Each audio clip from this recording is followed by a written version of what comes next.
పొద్దున పూట్ల సాయంత్రం పూట్ల 1 గంట 2 గంటల పాటు అక్కడికి వచ్చే వాళ్ళకి ప్రజా దర్బార్ నడిపేవాడు ఆయన. జగన్మోహన్ రెడ్డి ఫెయిల్ అయింది ప్రజా దర్బార్ నడపడం. అంటే పాదయాత్ర చేసినప్పుడు మమేకమైనటువంటి కార్యకర్తలు విపరీతం జగన్కి. అంటే రాజశేఖర రెడ్డి తర్వాత మళ్ళీ చంద్రబాబు నాయుడు పాదయాత్ర చేసి ఆయన సక్సెస్ అయ్యారు, సీఎం అయ్యారు కదా. ఆయన వరుసగా 10 సంవత్సరాలు అధికారం దూరం అయ్యి పాదయాత్ర ద్వారా అధికారంలోకి వచ్చాడు, అంతే కదా. 99 నుంచి 2004 నుంచి 2014 దాకా అధికారానికి దూరం అయ్యాడు ఆయన. ఆయన మళ్ళీ వచ్చాడు కదా అక్కడ పాదయాత్ర ద్వారానే కదా సాధ్యమైంది.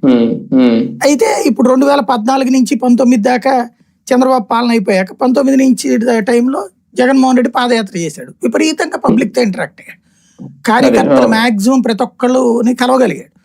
అది ఒక ఎత్తు. అయితే పాదయాత్రలు అనేటటువంటిది నన్ను అడిగితే ఒక ఆస్పెక్ట్ లో అద్భుతమైన మార్పుకు కారణమైంది.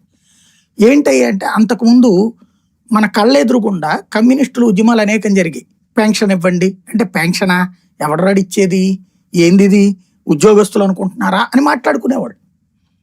ఎడ్యుకేటెడ్ కూడా అనేవాళ్ళు, ఏందది ఆడేమడుగుతాడు, ఏమన్నా అర్థం ఉందా, ఉద్యోగం చేసి రిటైర్ అయినప్పుడు పెన్షన్ ఇస్తాడు కానీ జనాలకు పెన్షన్ ఇచ్చేది ఏంది పిచ్చమాటలు కాకపోతే అని తిట్టేవాళ్ళు, కమ్యూనిస్టులు విమర్శించేవాళ్ళు ఆ రోజుల్లో.